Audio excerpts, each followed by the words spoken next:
Bem-vindo ao PQU Podcast, o podcast para psiquiatras em formação. Aqui você encontrará opiniões, revisões críticas das evidências, clássicos revisitados e comentados, atualizações. Tudo isso de maneira dinâmica e informal, na medida do seu interesse, e de acesso muito fácil. O objetivo é apresentar dados científicos e comentários que possam, de alguma maneira, contribuir na sua formação e auxiliar na sua prática clínica. Aqui é evidência com opinião. Eu sou Vinícius Guapo e é uma satisfação tê-lo como ouvinte. Com alguma frequência, na prática clínica e também em supervisões de casos, me deparo com o seguinte impasse: médico satisfeito com os resultados do tratamento, paciente insatisfeito. Nestas horas eu me pergunto, o que cada um deles esperava deste tratamento? O estudo que vou mostrar no episódio de hoje aborda exatamente isso. Esse podcast é uma iniciativa minha e do Luiz Alberto, realizada com recursos próprios. Não recebemos qualquer tipo de patrocínio. Em nosso site www.pqpodcast.com.br você encontrará todas as referências citadas neste episódio. Visite o site. Assine o feed do podcast. Se você está no iTunes ou em qualquer outra plataforma, clique em assinar e você receberá automaticamente os nossos episódios no seu aplicativo. Se você tem acompanhado o PQU Podcast, talvez tenha gostado deste formato. O legal do podcast é que dá pra gente aprender alguma coisa naqueles minutinhos de bobeira do dia a dia, em que você não estaria fazendo nada mesmo. Por exemplo, para assistir um vídeo no YouTube, você tem que parar tudo o que está fazendo e, no mínimo, olhar para a tela. Para ler um artigo, então, nem se fala. Agora, o podcast é só ligar e ouvir. Então, vai uma dica de um podcast imperdível. Escriba Café. É uma superprodução, altíssima qualidade, uma narração no mínimo peculiar. Isso tudo para contar passagens históricas importantes ou mesmo curiosas. Vai lá. Eu vou deixar o link para o Escriba Café junto com as referências deste episódio. Agora, o que é que querem então médicos e pacientes? Eu entendo que na maioria das vezes eles querem a mesma coisa do tratamento. Nestes casos, ok, segue o jogo. Mas e quando não há concordância? Aí um impasse pode se estabelecer. No episódio número 7 do PQU Podcast, o Luiz Alberto tratou, de maneira mais aprofundada, da aliança terapêutica. E disse lá que um dos pilares dessa aliança são os objetivos da terapêutica. E que encontrar harmonia entre médicos e pacientes, para esse objetivo, é essencial para a condução de um bom tratamento. No episódio de hoje, eu não pretendo discutir como lidar com este impasse, mas sim apresentar um estudo que tentou entender melhor as raízes deste problema. O artigo foi publicado no Journal of Affective Disorders em 2015, de autoria do Kohn Demitiner, não sei se eu estou muito correto nessa pronúncia, e colaboradores, com o título O que é importante ao ser tratado de depressão? Discordâncias entre médicos e pacientes. Esse foi um estudo prospectivo não intervencionista, conduzido na Bélgica em atendimentos ambulatoriais de médicos generalistas e psiquiatras. Foi solicitado a 150 médicos, 75 generalistas, 75 psiquiatras, para que cada um deles indicassem para a pesquisa 4 pacientes com diagnóstico de depressão. Essa estratégia é muito interessante de captação de pacientes para estudos, em que o pesquisador busca dados com boa capacidade de generalização. São pacientes, eu diria aí, vida real. E aí você consegue fugir um pouco das limitações da captação em centros de referência. Bom, 453 pacientes foram captados com esta estratégia. Para entrarem no estudo, os pacientes deveriam ser diagnosticados com um episódio depressivo e que a escolha clínica foi a de instituir tratamento medicamentoso. Eles poderiam estar em uso de antidepressivo por não mais do que 2 semanas antes da admissão no estudo. Aplicando esse critério, ou estes critérios, 426 dos 453 pacientes captados foram mantidos no estudo. O protocolo de pesquisa em nenhum momento interferia nas decisões clínicas dos médicos. O diagnóstico e o nível de sintomatologia dos pacientes foi avaliado com a aplicação de escalas amplamente utilizadas em pesquisa. A bateria de escalas foi aplicada na entrada do estudo e 6 meses depois. Já as expectativas a respeito dos resultados do tratamento, por parte tanto de pacientes como de médicos, foi avaliada pelo Describe Questionnaire. Esse é um questionário de 51 itens, derivados de 9 outras escalas para avaliação de sintomas depressivos, ansiosos e somáticos, além também de aspectos como expressão de afetos positivos, perda de funcionalidade e de qualidade de vida. E aí, o que eles encontraram? Bom, alguns dados que eu chamaria de periféricos para o tema, mas que valem a pena ser citados. 69,8% dos pacientes, quase 70%, incluídos no estudo, eles fecharam critérios para depressão segundo a subescala de depressão do Patient Health Questionnaire. O dado que me chamou a atenção aqui é que, na verdade, 30% não alcançaram tais critérios. Erro dos clínicos, falha na escala, 30% é muita gente. 71,1% dos pacientes eram casos prováveis e 20% casos duvidosos de transtorno de ansiedade. Esse dado aqui aponta sobreposição quase que total entre os quadros ansiosos e depressivos na prática clínica. Mas tentando seguir aqui com o que é mais relevante, o que é que esse estudo nos diz sobre aquilo que médicos e pacientes consideram importante no tratamento da depressão?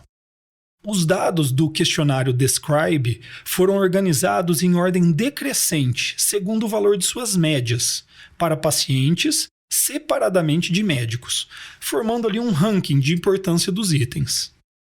Esse é, em minha opinião, o resultado principal do estudo.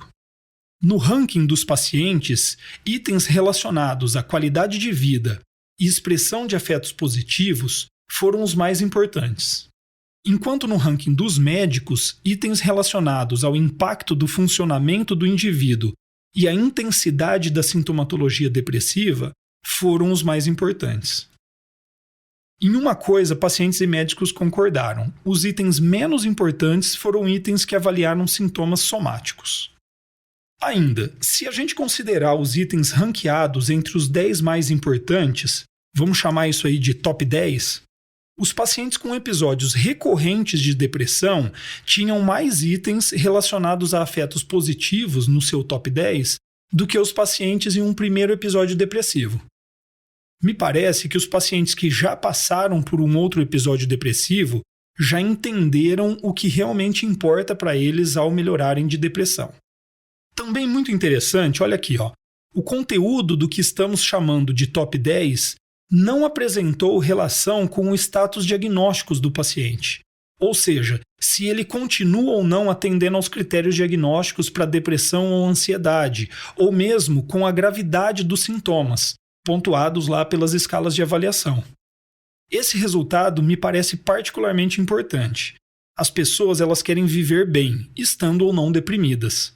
A depressão, é claro, atrapalha esse plano, mas o que é essencial é viver bem.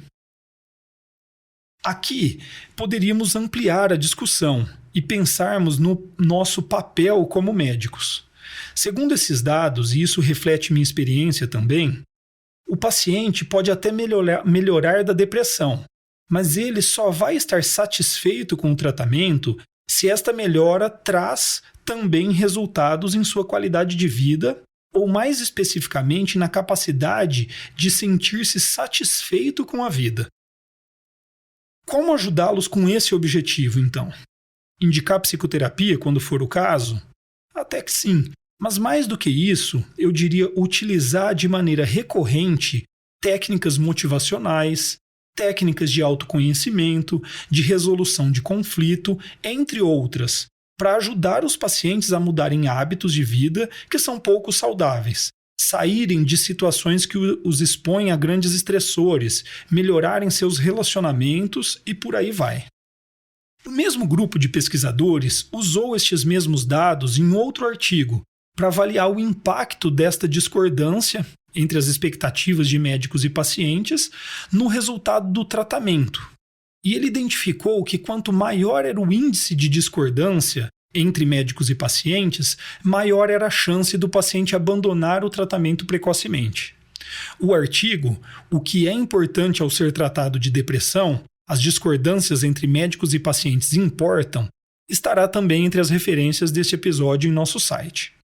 Voltando ao primeiro artigo aqui citado, os autores eles apontam surpresa com o fato de os médicos darem menor importância para itens relacionados à expressão de afetos positivos, por parte ali dos pacientes deprimidos.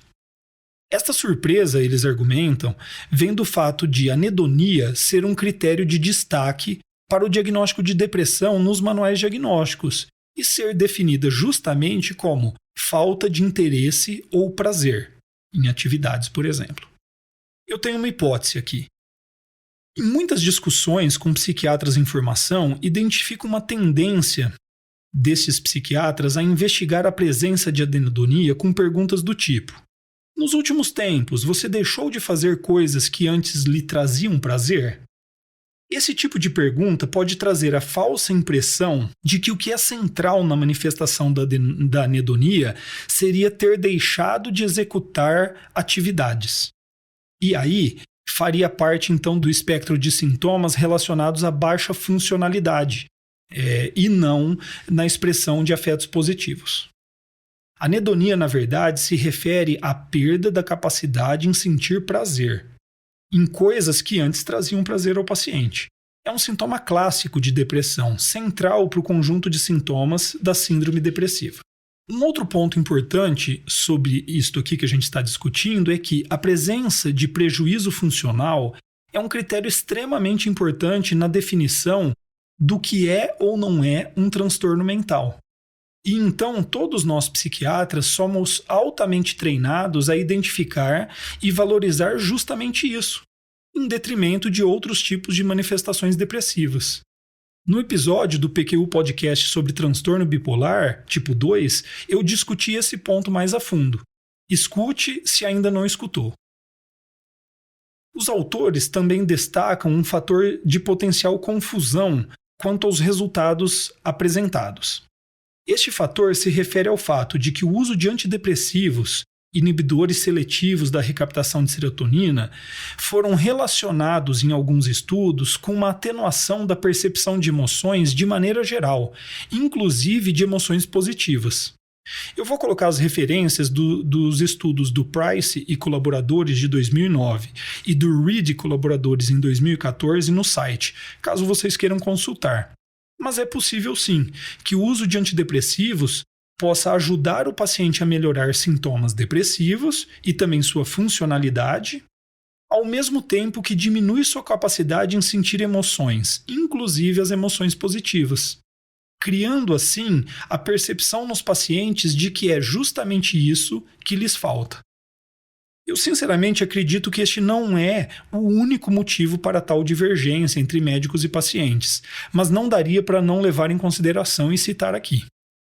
O estudo apresenta dados sobre pacientes com depressão, mas tenho certeza que isso aqui vale para praticamente todos os transtornos psiquiátricos. Bom, eu apresentei aqui um estudo que considero simples, sem pirotecnias estatísticas ou grandes tecnologias, mas, em minha opinião, um estudo com resultados importantíssimos para nos guiar no entendimento de nossos pacientes. Espero que tenham gostado. Opiniões, dúvidas, questionamentos? Participe do nosso grupo no Facebook. Lá há espaço para discussões conosco e com outros ouvintes. O acesso a ele é simples e rápido. Basta se cadastrar em nosso site. Assine o feed do podcast. Se você está no iTunes ou em qualquer plataforma de podcast, basta clicar em assinar e receberá automaticamente nossos novos episódios em seu aplicativo. Visite nosso site www.pqpodcast.com.br Lá você encontrará as referências citadas neste e em outros episódios. O PQU Podcast agradece sua atenção.